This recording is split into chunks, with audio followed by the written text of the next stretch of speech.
Ya, silakan untuk kelompok 2, waktu dan tempat kami persilakan. Baiklah, Assalamualaikum warahmatullahi wabarakatuh.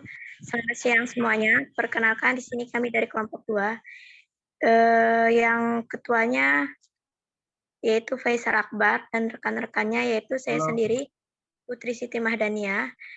Rekan selanjutnya itu Nordina. Yang ketiga yaitu Bahjatul Mardiah. Yang keempat ada Muhammad Samsu Hidarta.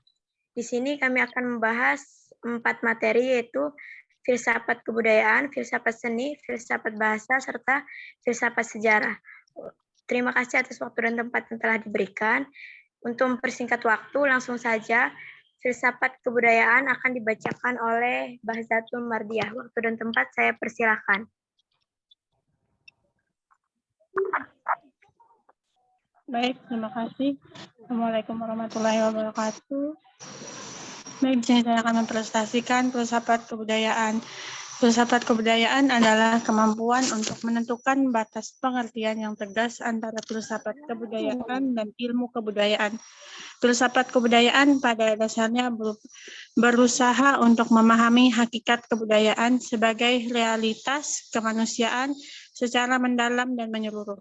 Sedangkan ilmu kebudayaan seperti ilmu antropologi budaya misalnya merupakan bidang ilmu yang bertujuan untuk mempelajari, melukiskan, dan menguraikan kebudayaan secara khusus. Yang kedua, konsep budaya. Konsep kebudayaan untuk pertama kalinya dikembangkan oleh para pakar antropologi menjelang akhir abad ke-9. Definisi pertama yang sesungguh-sungguh jelas dan komprehensif diajukan oleh ahli antropologi Inggris, Sir Edward Burgess Taylor. Salah satu pendapat menyatakan bahwa dalam bahasa Indonesia, kata kebudayaan berasal dari bahasa Sanskerta, budhayah, yaitu bentuk jamak dari kata budhi yang berarti akal. Ada kalanya pula ditafsirkan bahwa kata budaya merupakan perkembangan dari kata majemuk budidaya yang terdiri dari cipta, rasa, dan karsa. Lanjut. Wujud kebudayaan yang pertama, sistem budaya yang mencakup sistem nilai, gagasan, dan norma. Yang kedua, sistem sosial yang terdiri dari kompleks aktivitas dan tindakan berpola. Yang ketiga, artefak atau kebudayaan fisik. Adapun wujud kebudayaan yaitu sistem nilai, sistem gagasan, sistem tindakan, dan sistem material. Sambil dihidupin gini. Selanjutnya yaitu unsur kebudayaan.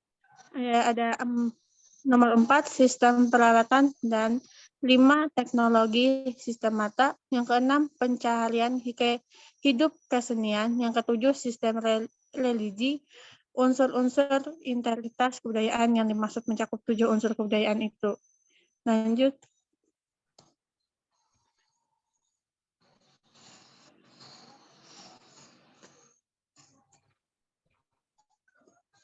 Kerangka kebudayaan. Kerangka kebudayaan dapat digambarkan dalam bentuk diagram sebagai berikut.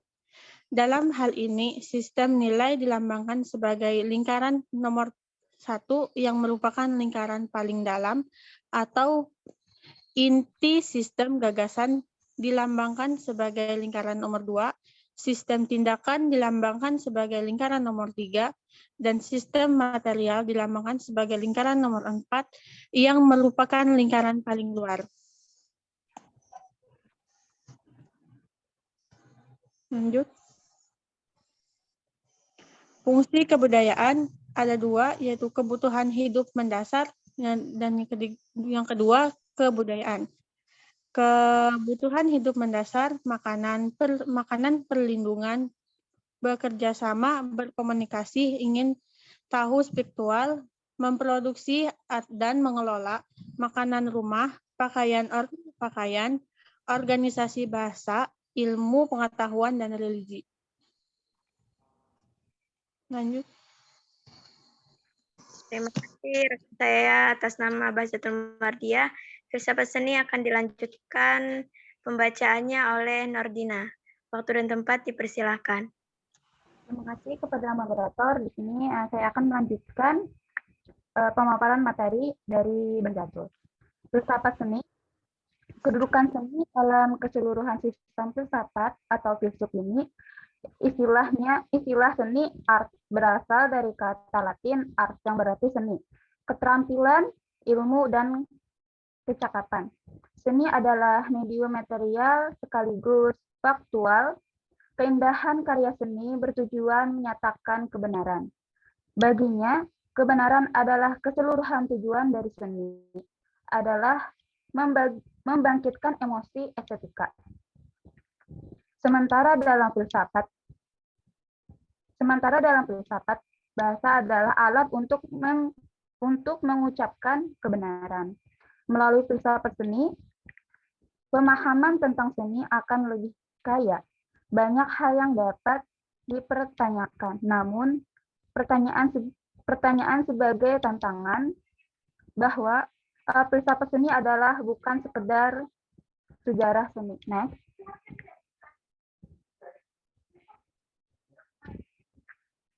Lanjut. Pemikiran Arthur Schopenhauer.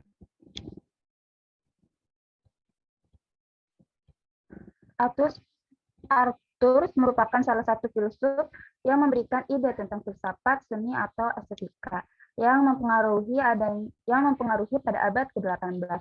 Dalam perkembangan filsafat dipengaruhi dengan kuat oleh Immanuel Kant dan juga pandangan Buddha. Pemikiran Kant nampak dalam pandangan Schopenhauer tentang dunia sebagai ide dan kehendak. Pemikiran Arthur berikut ini antara lain, yang pertama adalah dunia sebagai ide gambaran, kedua kehendak hidup, ketiga keselamatan dari penderita eksistensi, keempat moralitas, kelima Schopenhauer, seks dan psikoanalisis, keenam keputusan dan hukuman. Dapat dikatakan bahwa bagi Schopenhauer, seni bukan merupakan tempelan atau jiplakan saja. Estetikanya tidak dapat dilepaskan dari filsafatnya dan berpusat pada kehendak. Kehendak adalah dasar dari semua hal dan juga menjadi sumber penderitaan manusia di dunia ini. Dan manusia yang kehendaknya tidak terpuaskan akan terus menderita dan mengalami kesengsaraan. Namun, menurut Schopenhauer, seni membebaskan manusia dari tekanan kehendak. Kehendak ini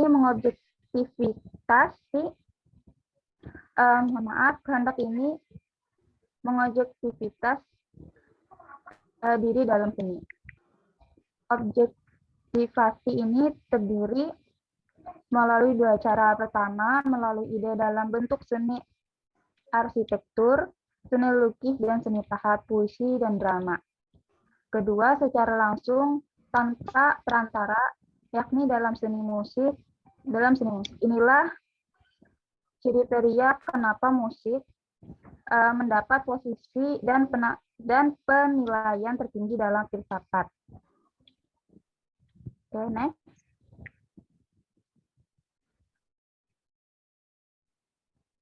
Mungkin sekian pemaparan dari saya, akan dilanjutkan pada rekan saya.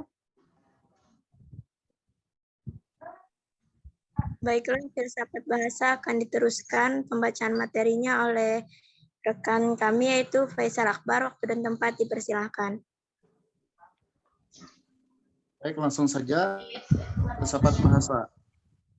Filsafat bahasa sebagai salah satu cabang filsafat memang mulai dikenal dan berkembang pada abad ke-20 ketika para filsuf mulai sadar bahwa terdapat masalah-masalah dan konsep-konsep filsafat baru dapat dijelaskan melalui analisis bahasa, karena bahasa merupakan sarana yang vital dalam filsafat.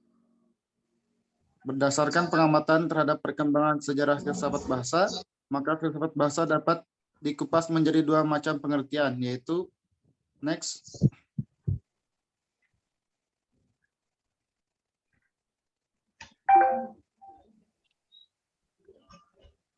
Yang pertama, perhatian filsuf terhadap bahasa dalam memecahkan dan menjelaskan masalah-masalah dan konsep-konsep dalam filsafat. Yang kedua, filsafat bahasa sebagaimana bidang-bidang filsafat lainnya, seperti filsafat hukum, filsafat manusia, filsafat alam, filsafat sosial, dan bidang-bidang filsafat lainnya, yang membahas, menganalisis, dan mencari hakikat dari objek material filsafat. Bahasa pada hakikatnya adalah suatu sistem tanda dan objek tanda signifikan dan signifi. Kedudukan bahasa dalam filsafat. Bahasa pada hakikatnya merupakan suatu sistem simbol yang tidak hanya merupakan urutan bunyi-bunyi secara empiris, melainkan memiliki makna yang sifatnya non-empiris. Dengan demikian, bahasa merupakan sistem simbol yang memiliki makna, merupakan alat komunikasi, penuangan emosi, manusia, serta merupakan lainnya. Fungsi bahasa dalam metafisika. Fungsi bahasa dalam epistemologi. Bahasa sebagai sarana dalam logika. Next. Baiklah, terima kasih atas waktu dan tempat yang telah diberikan. Langsung saja, ini materi kami yang terakhir yaitu filsafat sejarah. Perkembangan ilmu sejarah dewasa sudah cukup baik berkembang seiring dengan pemikiran ilmu sosial lain. Banyak di antara ilmuwan yang meragukan tentang pentingnya sejarah dalam kehidupan.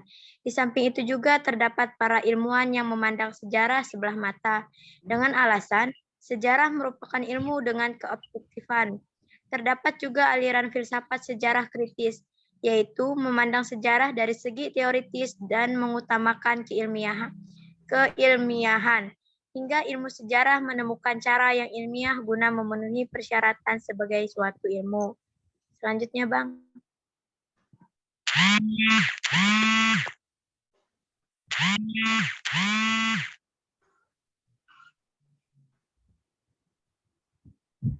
Perkembangan ilmu filsafat sejarah kritis memberikan jawaban kepada sejumlah pertanyaan tentang sejarah. Pertama, terkait dengan apakah sejarah sebagai ilmu.